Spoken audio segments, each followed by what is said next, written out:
Michelle, do we have a quorum? I think we just barely have a quorum. Yes, you do.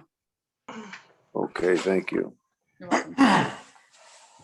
Minutes of the previous meeting, we all had a copy of those. Does anybody have any corrections or addendum? Move to approve. Second. Been moved and seconded to approve the minutes of the previous meeting. All in favor, show of raise a hand. Thank you.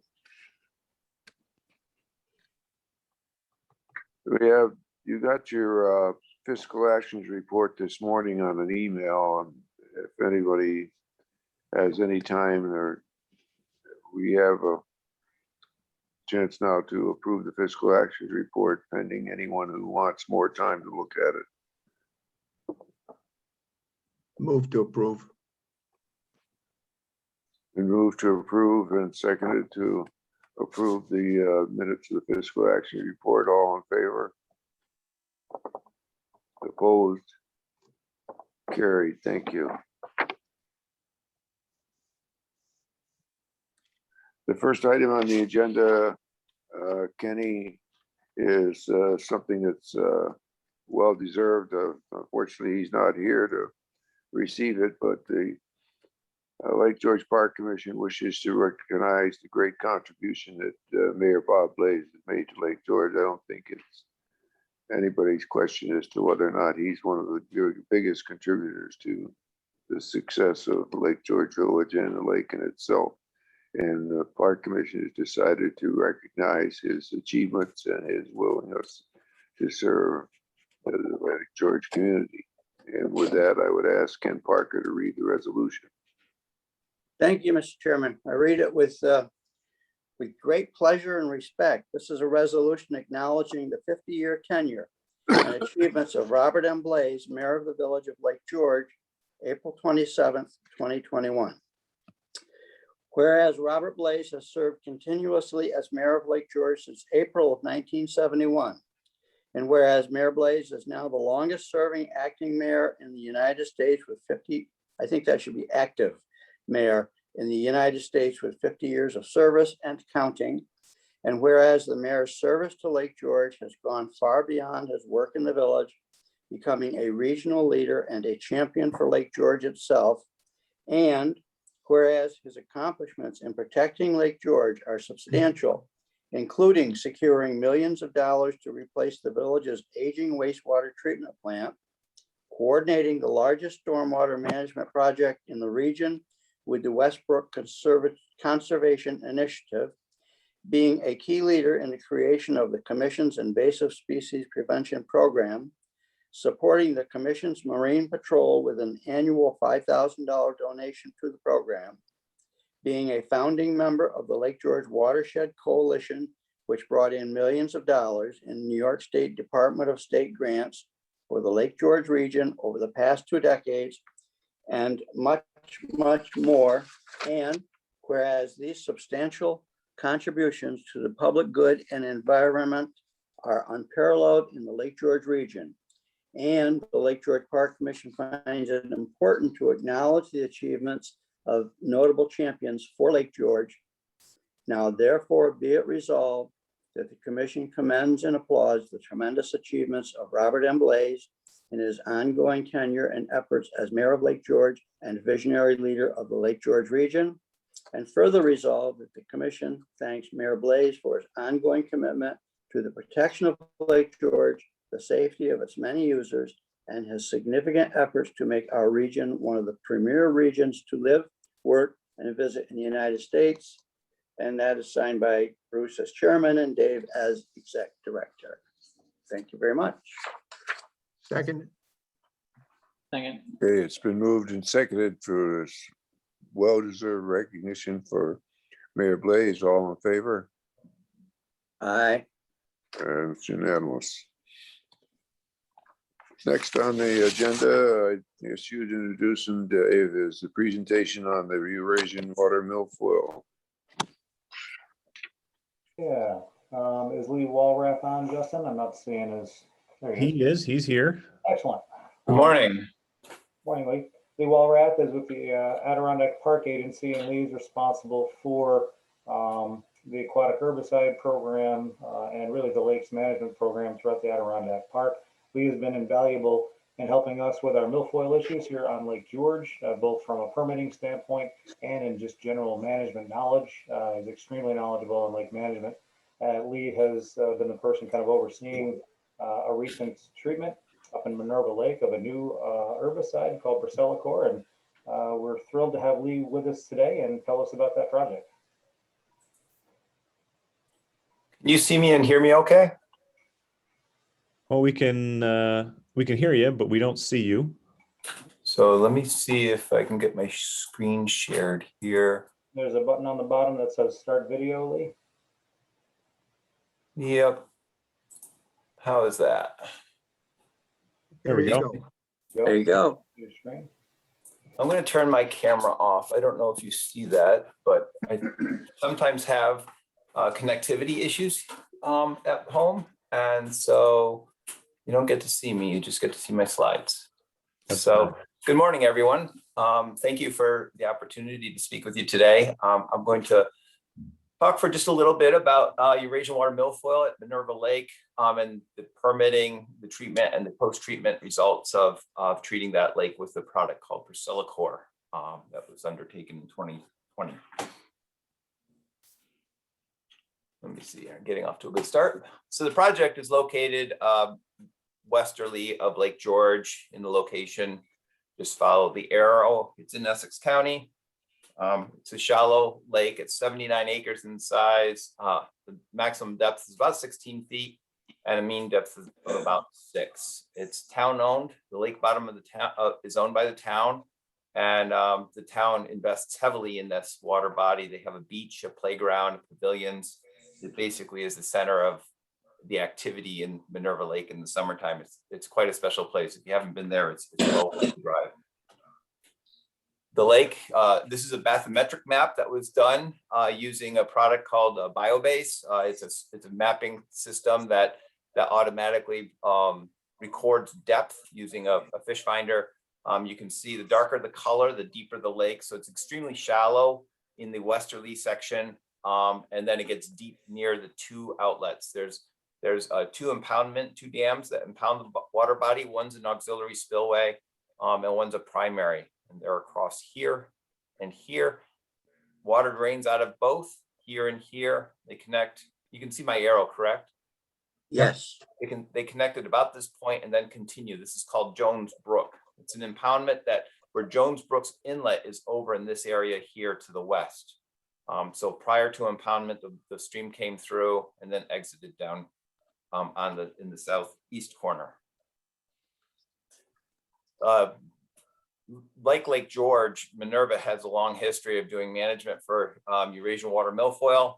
Prior to 2007, the lake was managed for dense native vegetation. But once Eurasian water milfoil was found in the water body, all activities on lake management went towards controlling the Eurasian water milfoil. So the blue line in this graph is the total dive hours for any given year, and that's on the y-axis on the left.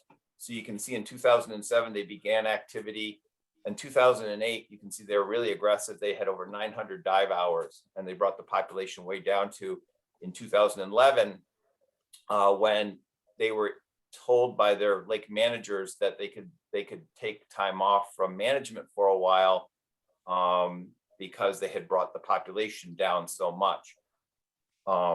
They did that, and then the milfoil started growing heavily again, and then you can see their dive hours took off again, and then has been stable between 400 and 500 hours since 2015. On the right is the amount of vegetation that was actually removed, and that's the orange line. And you can see right up to 2015, they were under 100, under 10,000 pounds. And then it shot right up once they started to they switched from using hand harvesting in 2015 to the use of a diver assisted suction harvesting, which is what occurs in Lake George. And their harvest rate went way up. So then they were up into the tens of thousands of pounds, hundreds of thousands of pounds. I'm sorry. and then it started to decline. So you can see here, this is effort, and you can kind of think of it in terms of money as well. And then this is the amount harvested. And once they started bringing dash in, their harvest rates went up. In 2015, they allocated $50,000.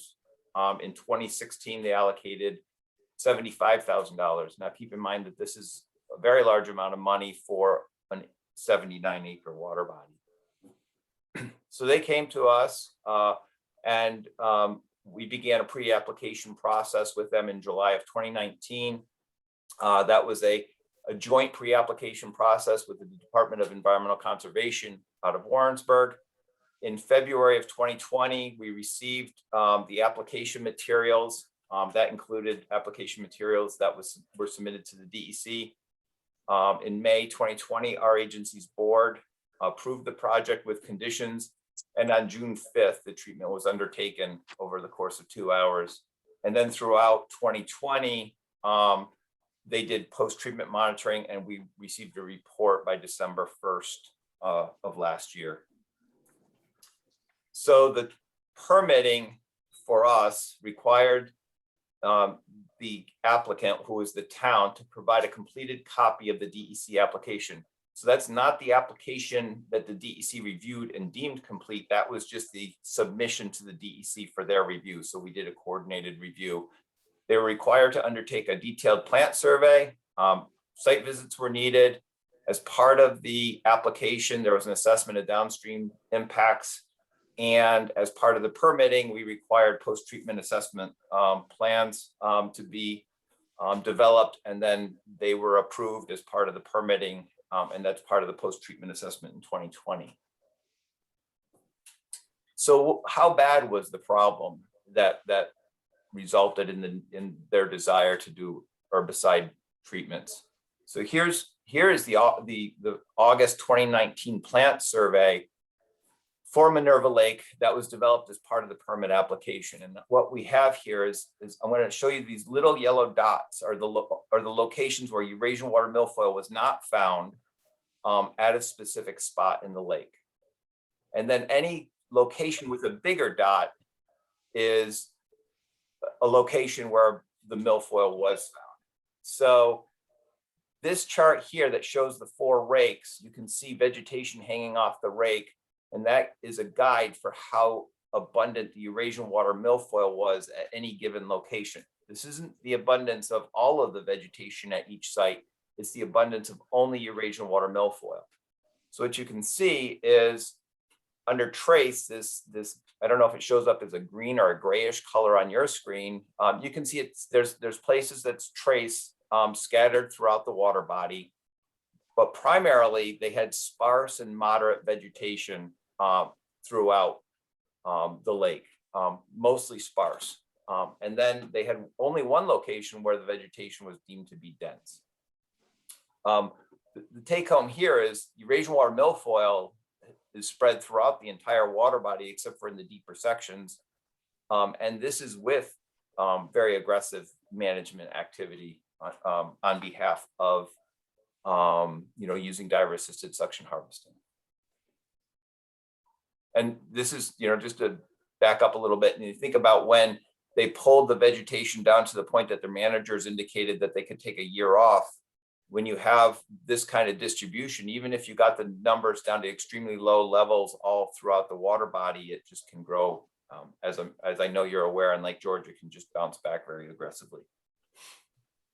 So the project that was approved and undertaken was a one-time application of a product called Priscillacor to treat a 41-acre area, and that's the area shaded in purple.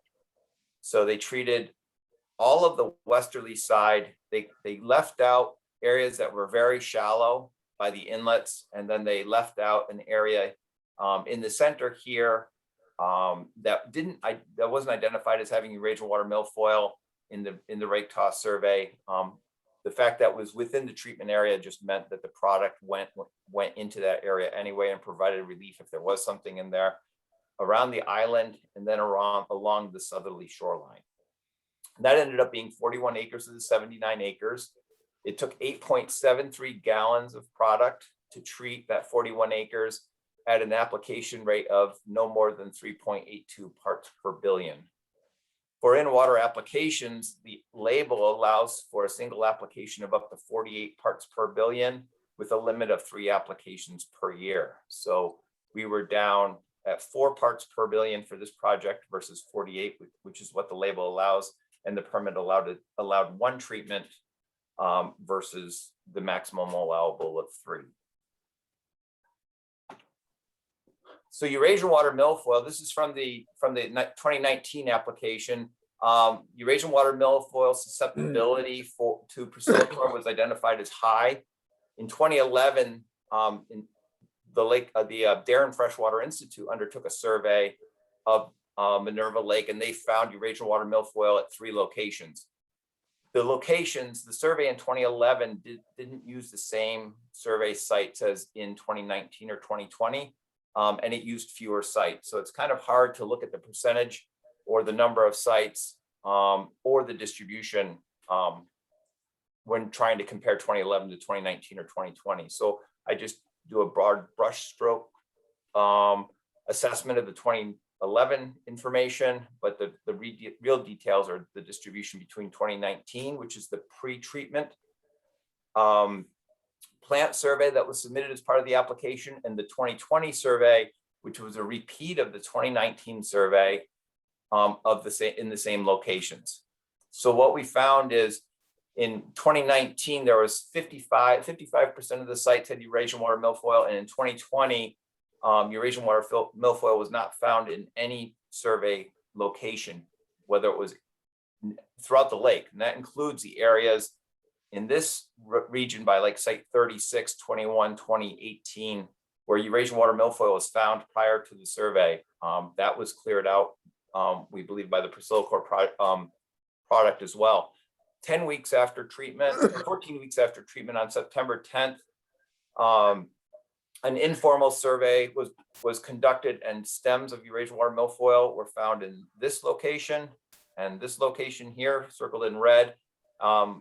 On October 23rd, 20 weeks after treatment, those areas were again surveyed, and no Eurasian water milfoil was found there.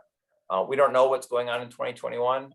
It's the vegetation's just starting to grow now. I'll probably get out there in a month or so to take a look and spend a day trying to find Eurasian water milfoil in the areas and throughout the water body. Actually, it's a small enough lake that you can survey it pretty efficiently in an afternoon.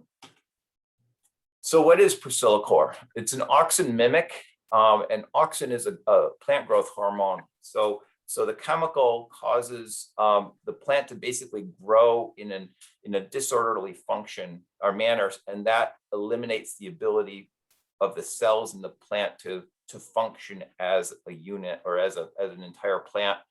The plant basically is just disorganized and it can't function anymore, and it becomes weak and then it just dies.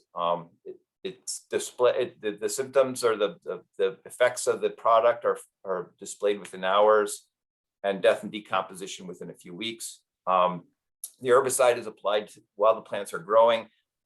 It seems to be very effective in the spring when the plants are taking up product readily because they're growing very rapidly in the spring.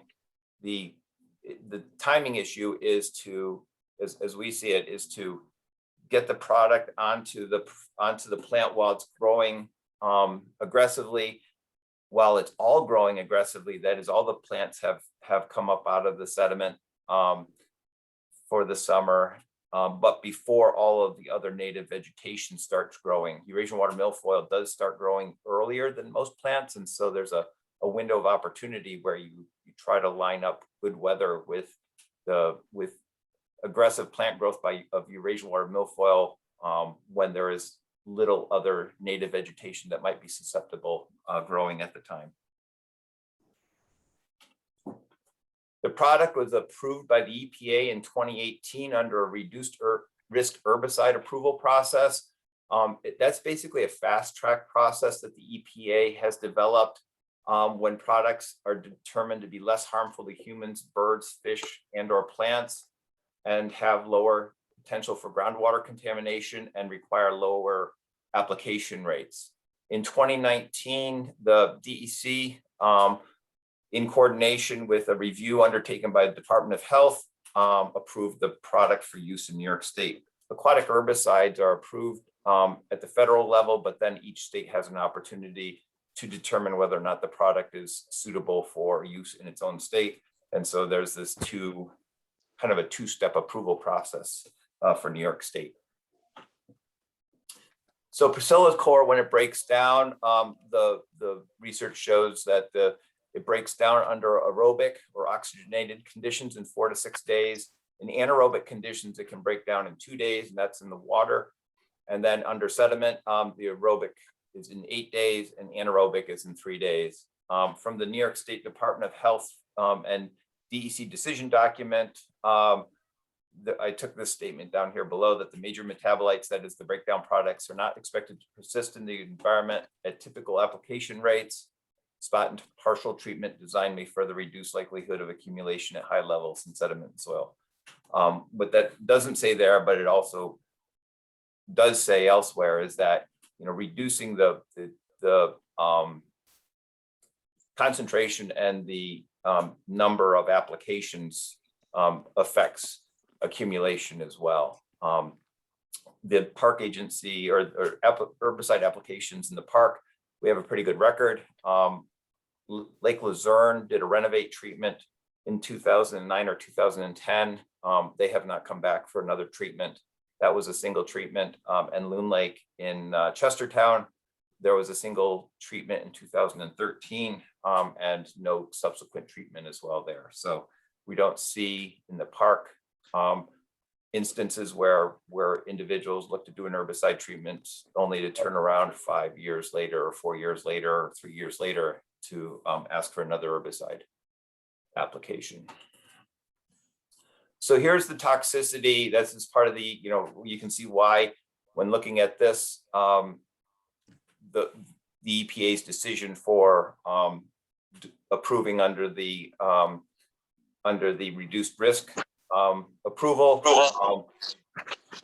The fish, invertebrates, and birds, mammals, and reptiles, the toxicity is listed over here. This is an EPA chart identifying the concentration of product that is required in order for it to have some sort of effect on the organism. So you can see for most items, it is practically non-toxic, which is the lowest toxicity rating for a pesticide outlined under the EPA, and then slightly toxic is just one level above that. For the treatment in Minerva Lake, the use restrictions for drinking, there were no drinking restrictions. In New York State, there is none on the label. That's up to the maximum concentration that's allowed is, I think it's 48 or 49 parts per billion.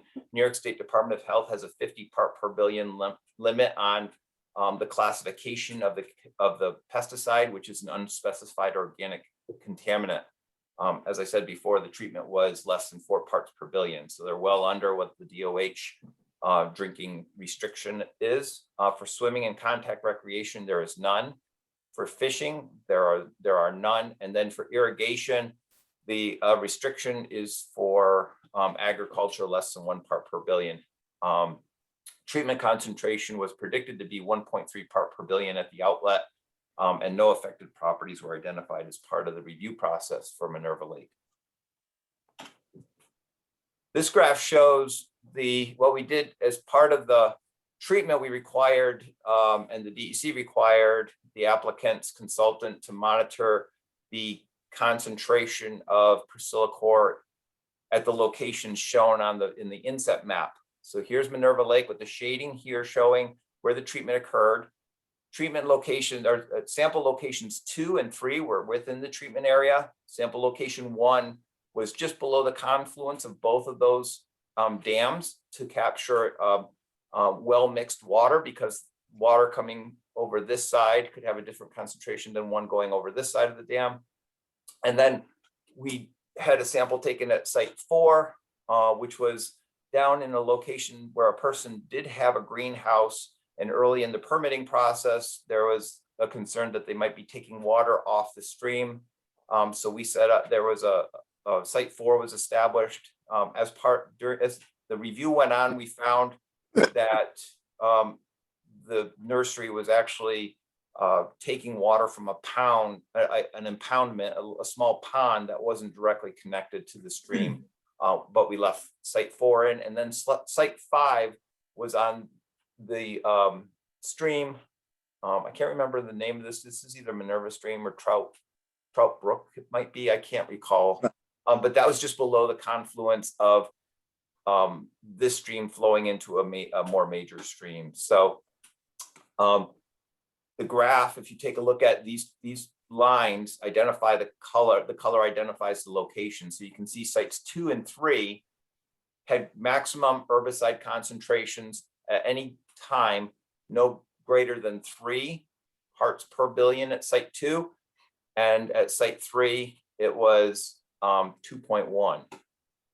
And everything else was in sites 1 and 4 had less than 1 part per billion. Oddly, site 5 had 2.2 parts per billion early in the process, early in the treatment. And we believe that that is most likely a sample collection error. If it was actually product going down, we believe we would have seen higher concentrations at sites 1 and 4 as well. So we think that, parts per billion is an extremely small concentration, and there could have just been a small amount of product left on a boot when they walked into the water at site 5 to collect the sample at the site, or they could have had cross-contamination in the lab. But we believe that is an actual sample collection error of some sort, or laboratory error. So you can see here that the application occurred on June 5th, and by June 8th, they were all at less than 1 part per billion, which is the detection level for this product. So just a few days later. In comparison, I'm going to show you a few slides of a Triclopia treatment at Loon Lake in Chestertown, again, just west of Lake George. This was a 15-acre area, and 1,200 pounds of product was used to create a concentration, target concentration of 750 parts per billion. Because it was directly adjacent to open water, and there were protected plants nearby, a sequestration curtain was put across the water body at this red line shown here. If you take a look at the Minerva Lake Priscilla treatment, this line here giving the concentrations below is how the concentration from the time of treatment to days after treatment. This is the highest concentration found at Minerva Lake, that's site 2. You can see at the time of treatment, there was 3 parts per billion, and by day 3, there was 0. Loon Lake started out at about 304 parts per billion, and then it came up. This actually probably went higher than what you see here. It may have bounced up over 700 and came back down between days 1 and day 3. We just don't know. We don't have that much information. But you can see for Loon Lake, the Renovate treatment, you had to get out beyond day 42 to have a concentration that was even close to the concentration of the Priscilla at the time of treatment. And then sometime between day 42 and day 49, they finally got to 0 parts per billion. So this is an example of that fast approval process by the EPA, showing reducing the amount of product, 750 parts per billion versus 4 for the target concentration. So we took a look to see how the plant community reacted. As part of the application process, we looked at the different species and had the applicant's consultant identify what species were expected to be impacted by the product. You can see here there was 28 species in total, 29 species, something like that. 23 species were found to have a low susceptibility. Only one, Eurasian water milfoil, had a high susceptibility. And then water shield and water lily and water stargrass had lower medium susceptibility. And this is the percent of sites where they were found. So Eurasian water milfoil found throughout, water shield found in a little over a third, white water lily found occasional, and water stargrass was was not found very often. So how did it all come out? If you take a look at the overall abundance, that is the overall, whether or not, if you went back to that rake toss that I showed you before, and you just thought of the rake toss of all the plants, you can see you use that same scale from dense to no vegetation. You can see there's a general shift from 2019 to 2020. There are many fewer sites that are considered dense, the same number of moderate, and a lot more sites identified as sparse. So that is probably a result of eliminating the Eurasian water milfoil from the water body, thereby reducing that plant abundance from the site. We don't know if at the end of the day, next year after, if the sites will bounce back up with 57% or so being dense, if because of native vegetation coming back, or if Eurasian water milfoil actually does come back. So, but this is what we saw within the first year of treatment. We didn't see any change in the no vegetation found, and we didn't really see any change in the number of trace. So it was just in that sparse to dense vegetation range with a shift downward. Species richness is the number of species found at any given location. And you can see in 2011, the Freshwater Institute's survey identified 28 species. In 2019, there were 26 species identified. In 2020, there was 21. You can do, that's for the entire lake. So that's the species richness for the entire lake. And then you can also look at it in the species richness by site. In 2011, there was 10. And then in 2020, there was 12. We took a look at, I do have a graph elsewhere, but we'll probably run out of time before, so I can't show you. We did take a look at the species richness within the treatment area and outside the treatment area to see if there was anything with these numbers. And it's pretty inconclusive that you don't really see a difference in that the species richness is greater in the non-treated area. And there's a reduction in the treated area. So there are a number of species that were present in the pre-survey, but not in the post. We'll go through these. Eurasian water milfoil, that was dropped out of the plant community. Alpine pondweed is a threatened plant, and it's the only protected plant in the lake. We unfortunately didn't see it in 2020. In 2011 and 2019, it was found in very low in very few sites. We reached out to some folks. It doesn't sound like alpine pondweed is susceptible to the product, and we think that just might be a function of the way the lake gets sampled with the rake tosses. Water stargrass had a medium susceptibility. There was none found in 2011, but we found it in 4% of the sites in 2020. I'm sorry. We did find it in 4% of the sites in 2019, but none in 2020. It wasn't found in 2011. And then we have 4 different bladder warts. They all had low susceptibility. A couple of them hadn't been observed at some location, in 2011 or 2019. None of those were observed in 2020. However, in one of the informal surveys, the bladder wart species, which were not identified, 2 species, but just genus were found. So we don't believe that they were impacted as well. Post-treatment activities include an ongoing cold water, low pressure watch that the town has put in years ago, and continuing aquatic invasive awareness signage.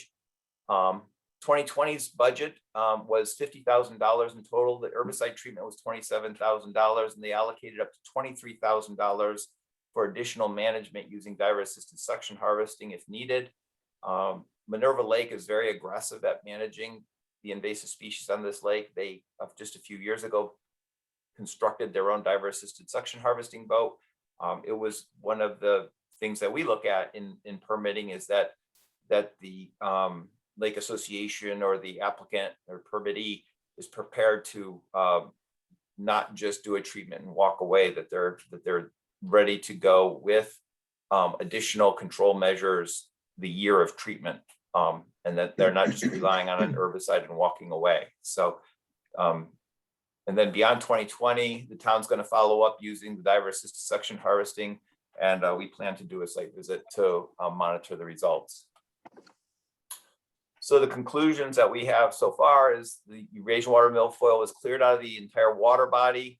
However, there's not any evidence that there is eradication. Actually, the post-treatment report indicated that they expect the control to last through 2022. Adirondack Park Invasive Plant Program usually identifies or does identify an eradication to occur if you can go at least 3 years without any new plants being observed in the area.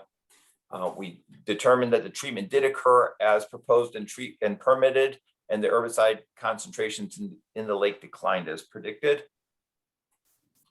And then finally, the conclusions of law that we were required to make as part of our permit, issuing the permit, is we had to make sure that the natural benefits of the wetlands associated with the project were secure, and that it was the project was compatible with the preservation of the entire wetland and did not result in degradation or loss of any part of the wetland or its associated values. And we believe that that occurred as well. So that is my slideshow. I know I went pretty fast. I had a lot to cover, and I'd be happy to go back and address anything or answer some questions at this time. Dave, is it appropriate to look at applying that to something like Dunham's Bay or dense areas in Lake George? Joe, that's a question that we're going to start discussing over the next several months. Lee and I have been back and forth on this topic for several months now. He invited me to come out to Minerva Lake and take a look. We think there is merit in having the conversation about the use of Priscilla in certain areas of Lake George. We're going to be talking about different areas that might be suitable to do the aquatic plant survey this summer, understand a little bit more about it, and then it'll be the determination of you as commissioners to decide whether we want to move forward with a test pilot site or two in year 2022, working with the APA and the DEC. Good.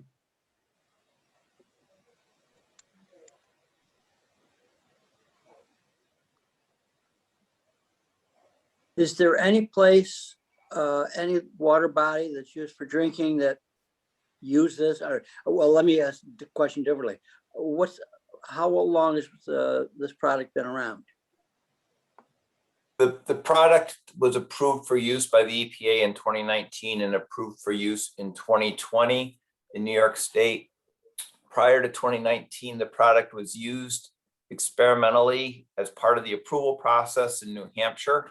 But I'm not sure when the first application in the country took place. It'd be interesting to know the post results or long-term results of an early application. You know, years count when you think about General Electric and PCBs and things like that. We're in contact with New Hampshire, Maine, and Vermont, the Maine Lake Management State Agency. I can't think of the division. I can't think of them. And New Hampshire Department of Environmental Protection and Vermont DEC. We reach out to them, and we have been. They have shared plant surveys and post treatment result surveys. So there's a pretty close coordination between us, or it's a group that can just contact one another and ask questions and get copies of reports. So we at the agency issue a permit, and we ask for a post-treatment plant survey to occur the year of treatment. Maine takes a different tack, and they are asking for, when they approve the product, they ask for a post-treatment plant survey 3 years afterwards. They're asking a different question. Like, we want to see the immediate impact associated with, whether or not there was any impact to the wetland value or function in the short term, and they're looking at long-term recovery of the plant community several years after treatment. So all that information is being shared. And as time goes on, we'll learn more and more about it.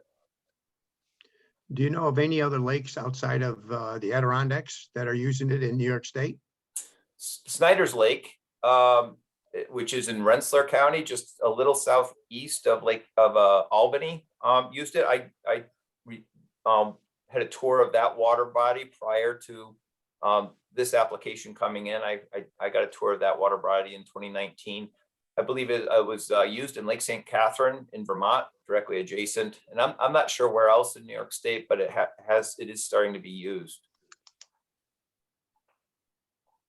Lee, Yes. I can attest to to what happened to this lake. I have a friend who has a cottage up there, and I've kayaked the lake many, many times. We could barely get through all the weeds. I could see the milfoil years ago, and when I was there last summer, I was in total shock, and I was also there right after, maybe a month after that first application, that original application. She also had a lot of other weeds in front of her place. Her place was way at the end in that little corner, way on as you're looking at the map, I don't know what direction it is, but it's way over in the left-hand corner of your map. Yep. And that was a question when you put in the Procella, what impact did it have on all the other weeds? Because I'll tell you right now, there are no weeds in that lake. And the lake just looks like it's.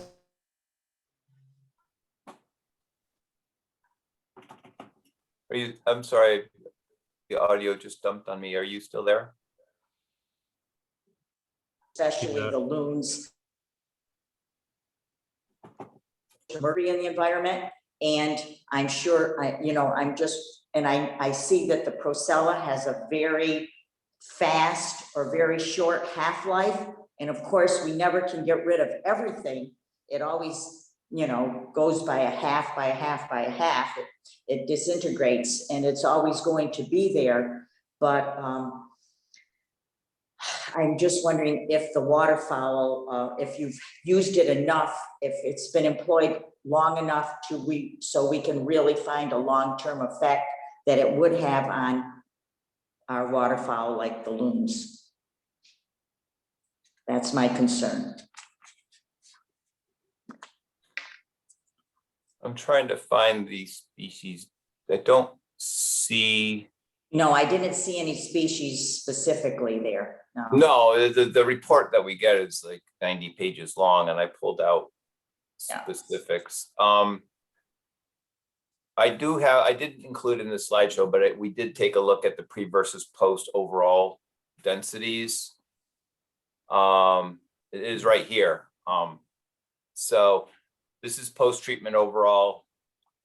Anything in red on this is still overall abundance of vegetation was dense prior to.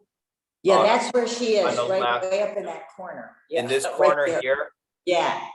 There's a house here, and then I think that might Right. be it here, and then one on the point, and then it starts to get a little more dense of houses through here, and then right through here there are some dwellings. But you can compare the red is the dense versus the post. The red is the dense, and then it's sparse trace. And moderate is the dark blue. So you can see that there was 5 sites in a row here that were dense. It went down to 3 sites of the 5 were dense in that area. And then it was sparse and moderate, and this is sparse, sparse, and moderate. But when you pull out the Eurasian water milfoil from the areas, that can reduce the overall density. If you take a look at the last slide, so that's the density. And then if you take a look at the last slide here, which I didn't show, this is a change in the species richness. So you can see the red is where we saw a decrease in the species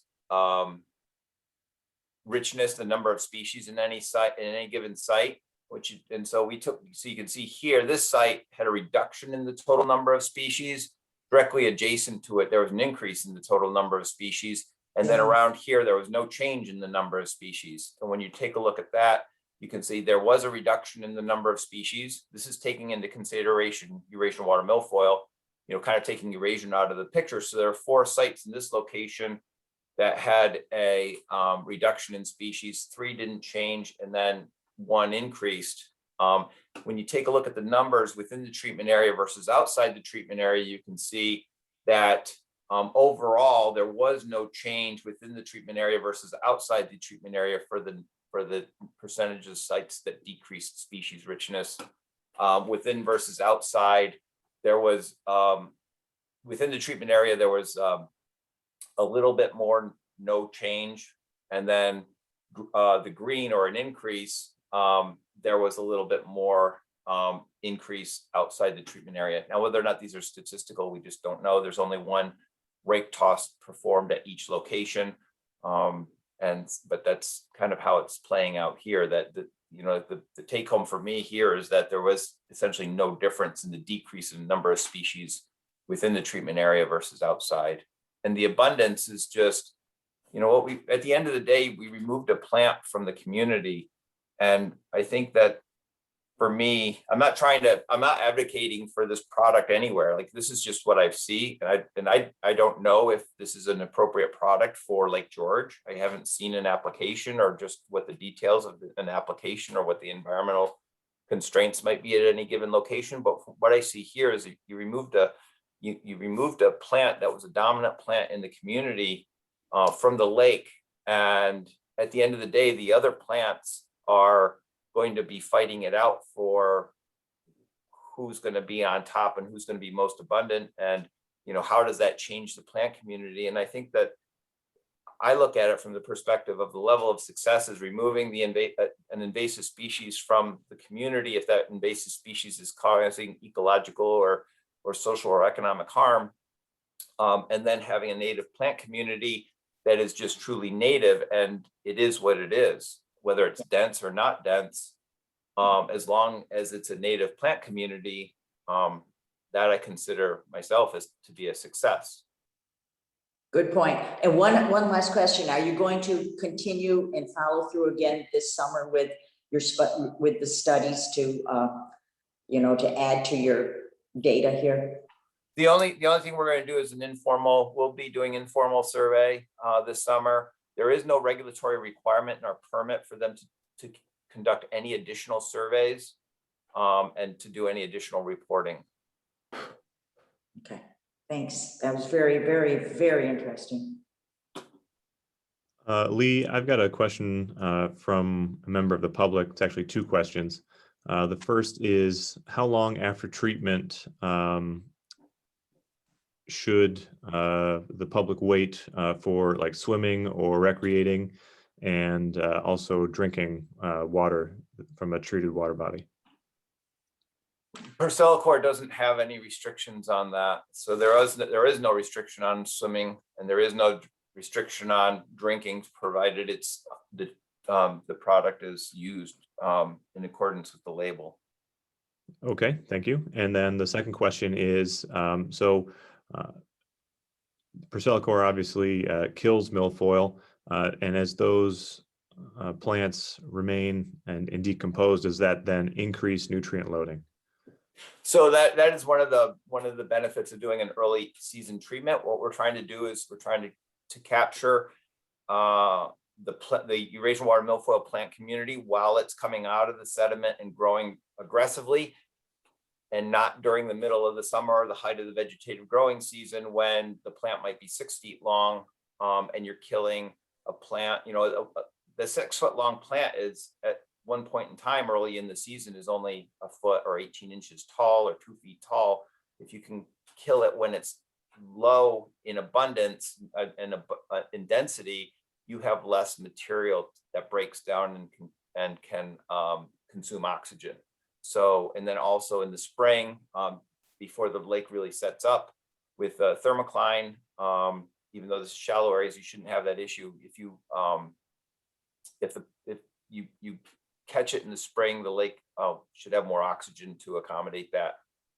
So that's one of the one of the benefits of doing the early season treatment. Also, when you took a look at, in this example, when you take a look, we didn't have a tremendous number of locations where you had moderate to dense Eurasian water milfoil. We had a lot of the sparse and trace milfoil, and so decomposition of that smaller amount of plant biomass would have reduced the demand for oxygen. Okay, thank you. Lee, I've got a quick question. Sure. How's the product applied? Oh, sorry, Dave, go ahead. How is the product applied? In Minerva Lake, it was applied by an airboat that I can't remember if they used a boom sprayer or a drip. You can either spray off a boom on the back of the boat, or you can just drip it into the lake as you motor along. If you take a look at, I'm flying through here, but it gives a good example.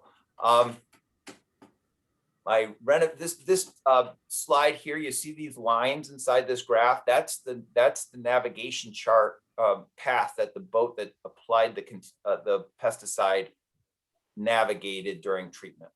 And this was a small sprayer off the back of a boat, but basically they crisscross the water body, and they'll either spray it out over the back of the boat, and then it lands in the water, or they'll have a wick or some sort that will apply the product into the water body, and it just gets distributed. In Minerva Lake, that westerly corner is extremely shallow.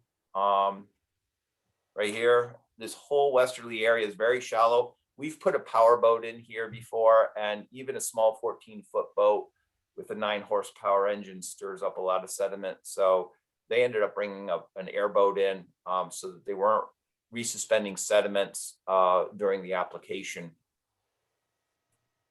Is wind a problem when you're applying this material? I don't imagine they would be applying on a very windy day. I think it would be very difficult, but and it might have, you just don't want drift, right? So I don't know if it would change their application technique, or if they would postpone. We actually had the permit conditions regarding weather. We did want it applied without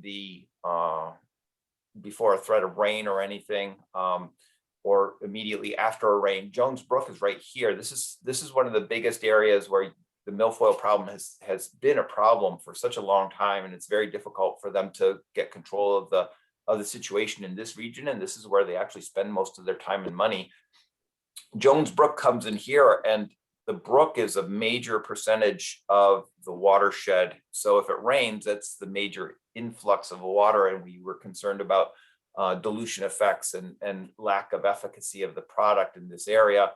So we did have a weather condition put in the permit that required them to have calm conditions and no rainfall. And that's part of the art that goes with the science, is like knowing when to apply that is going to be very effective.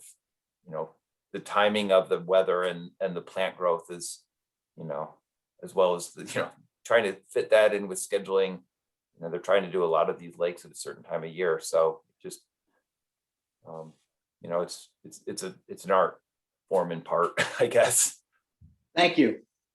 Do you know what the cost of the application was? I understand the application cost them $27,000. That included the permitting and the application and the post-treatment. But that's something that you should reach out to Minerva to ask them directly. That was just that's the number that I've seen in a report. Lee, as far as the concentration, you note that the product can be used up to 50 parts per billion. This treatment happened to be 4 parts per billion. Obviously, I assume the concentration correlates with impacts to other species. Is it understood that 4 parts per billion is the accepted efficacy rate for this product, or could there possibly need to be higher concentrations for more dense populations or different situations? So the concentration, I'm going to speak in a broad brushstroke here, is the concentrations of the product being applied for these herbicides has to do with the percentage of the water body that's being treated, and then as well as the species. So it's not as simple as saying, well, you get, it's 4 parts per billion regardless. This application, I believe for Eurasian water milfoil, the application can be as low as 1/2 of that 3.82, so 1.96 parts per billion, and up to 3.86 or 92 parts per billion. I can't remember the exact number. But then a different species, that's where you can get up to that 25 parts per billion. There's 25. All the numbers run together, believe me, 48 parts per billion. So.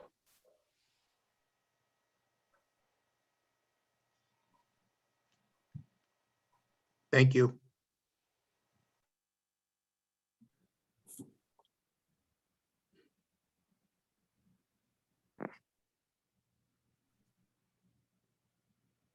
Are we done?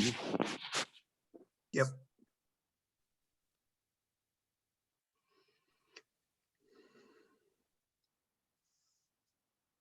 We need to recover our screen. There, There you go. Excellent. There we go. Thank you for that rather interesting presentation. Thanks, Lee. If you have any questions, you can give them to Dave and he can send them to me and I could try to answer them for you. Thank you. Okay. Have a nice day. Thank you very much. Thank you. Next on our agenda is Project Review Actions Report. Joe?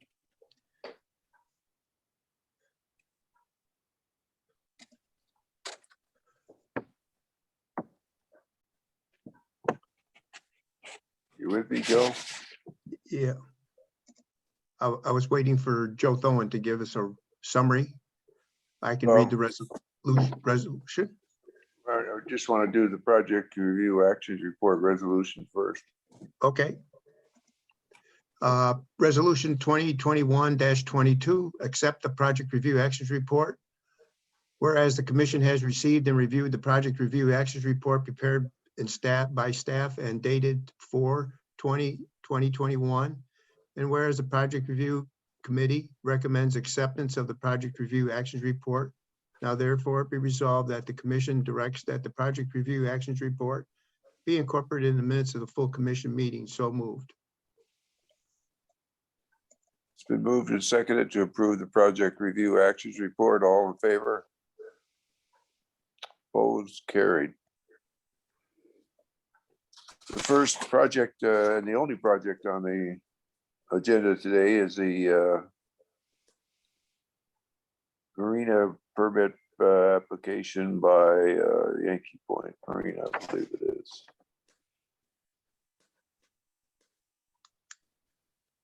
Yankee Marina. Joe, do you want to introduce that one? Yes, thank you, Chairman. So this is an application by Yankee Boating Center, who we're all familiar with for the other marinas in the basin. Yankees applied for an application for a new Class A marina for a storage facility on Route 9N near exit 21. They've asked to offer indoor storage for up to 225 vessels and outdoor storage for 109 vessels, and this includes the construction of some storage buildings. I can see that Mr. Brody's here, as well as Devin Richness to represent the application. So Andrew, I invite you to unmute yourself or Devin and discuss the project. Thank you, Joe. As Joe said, the project is for a storage facility. It's located on a property. It's approximately 9 acres on Route 9N south of Lake George, across from Roaring Brook Ranch. It's within the confines of like the closer area. It's a nice property. It's relatively flat. There's embankments, but generally flat areas. Very sandy soil, and it's within close proximity of our facilities up in northern Lake George and Diamond Point. The proposed project is strictly for boat storage. There's no retail operations or service operations proposed there, or what service operations will be minimal and limited to shrink wrapping and boat cleaning. The proposed project is to accommodate for future growth. My intention in purchasing this property and proposing this project is give ourselves the room to grow in the future. What we've experienced in the past is having too small properties and quickly outgrowing them. So been leasing property for the past number of years, mostly outside of the park and in Queensberry or elsewhere. So I'm looking to develop a single site so that I can store all my boats. There's 3 larger storage buildings proposed. They're each approximately 100 by 100 feet in dimension. They are just short of 40 feet tall, rack style storage buildings with racks on either side. This type of building gives access to each boat individually. So typically when we store boats now, either in a warehouse facility or in a field, boats are blocked in so that any boat in the back would necessarily have to be the last boat in and can't be accessed for any kind of service repairs. So this type of building would give us access to each individual boat throughout the winter to gain access if we'd like to retrieve it and store and service it. It also gives access to any boat at any time if they'd like to pull it out of storage and have it commissioned and put in the water. The stormwater engineering is prepared by Dickinson Associates. It was approved by the town of Lake George November, I believe, around there, October maybe, and is also an application has been submitted to the Adirondack Park Agency, which they are currently processing. I believe that you guys have all the information that is prepared to date, and has also been submitted to and requested by the Adirondack Park Agency. Any commissioners have any questions for Andrew at this time? No. I have a question for Joe too, and have you had any public comments on this? We haven't. Nope. This was published and sent out for public notice. As for any major project, and we haven't received any public comment. No public comment. Joe, how about you with the visitation? Yeah, we visited the site, and I believe Kathy went on her own, but there was a couple of us that went to the site, and it certainly looks like a site that's conducive to having boat storage and not being seen by the road. So it's I don't think there's any problem associated with it at this time. Any other commissioners have any comments on the application? Joe, would you like to read a resolution? Yep. Resolution 2021-23, application number is M21, 5 zeros and a 6, M1. Applicant is Yankee Marina, Brody Land Development LLC. Whereas the applicant has applied for a permit to operate a new Class A marina facility, offer an indoor boat storage for 225 vessels and outdoor storage for 109 vessels. And whereas the Lake George Park Commission has reviewed the applications, supporting documents, comments received, and other information which appears in the record. And whereas the commission has made a determination that the project is a type 2 action pursuant to the State Environmental Quality Review Act, the 6 NYCRR 617.5, and is not subject to CEQA review. And the action is considered to be a major project pursuant to 6 NYCRR 645-5.3, as published. Public notice has been published and distributed as required. And whereas the applicant has demonstrated that the facility complies with the Class A marina requirements of 6 NYCRR 646-1.2B, and whereas the commission finds that the project will have no adverse impact on the health, safety, or welfare of the public, the environment, or the resources of the park, and will not alter the essential character of the area in which it is proposed, will not lead to congestion in the park, and will not have an undue visual, cultural, audible impact on the neighborhood or the park. Now therefore be resolved that the Lake George Park Commission hereby resolves to approve the above application as proposed. So moved. Been moved and seconded by Dave Floyd to approve the application as submitted. All in favor? Opposed? It's carried. Thank you, Joel. Next is the Law Enforcement Committee report. Ken Parker. Thank you, Chairman.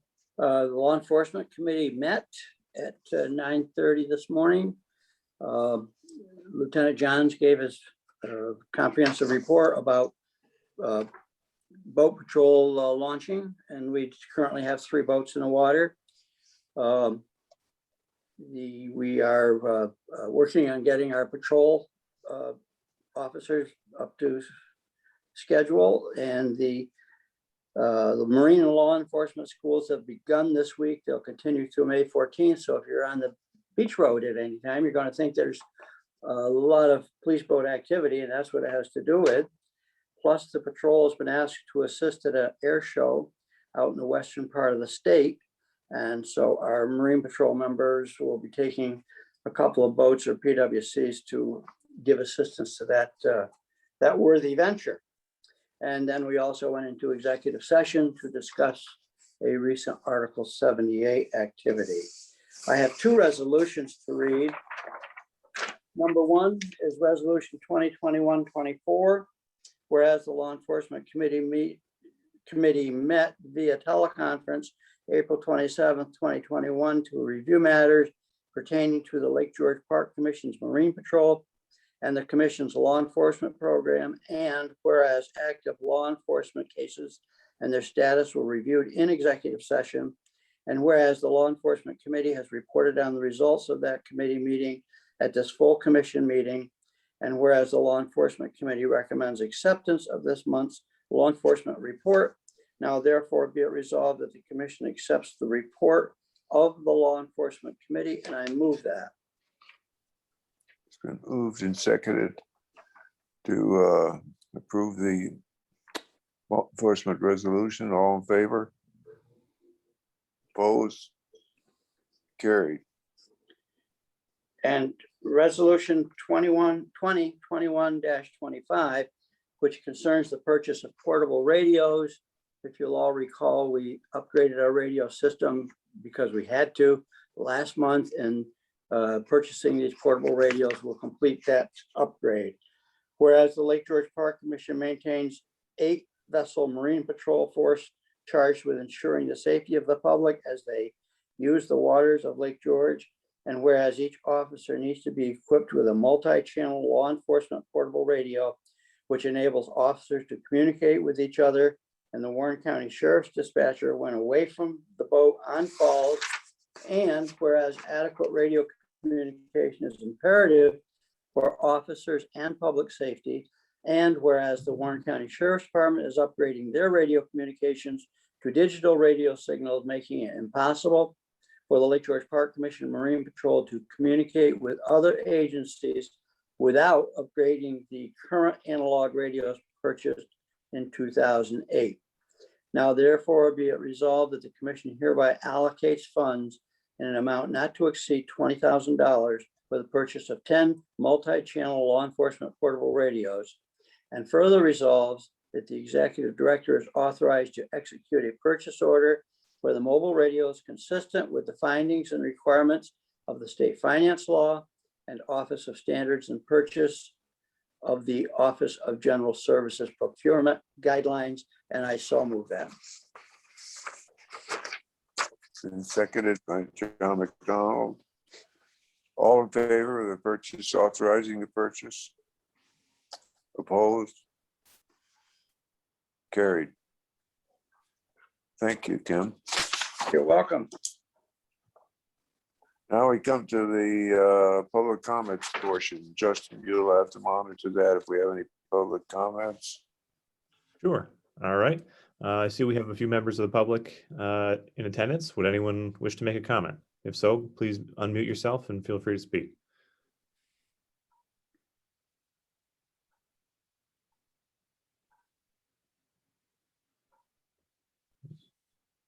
There being no public comments, then I'll entertain a motion. Move to adjourn? Joe Stanek, and Will Bates seconded it. All in favor of adjournment, signify by raising your hand.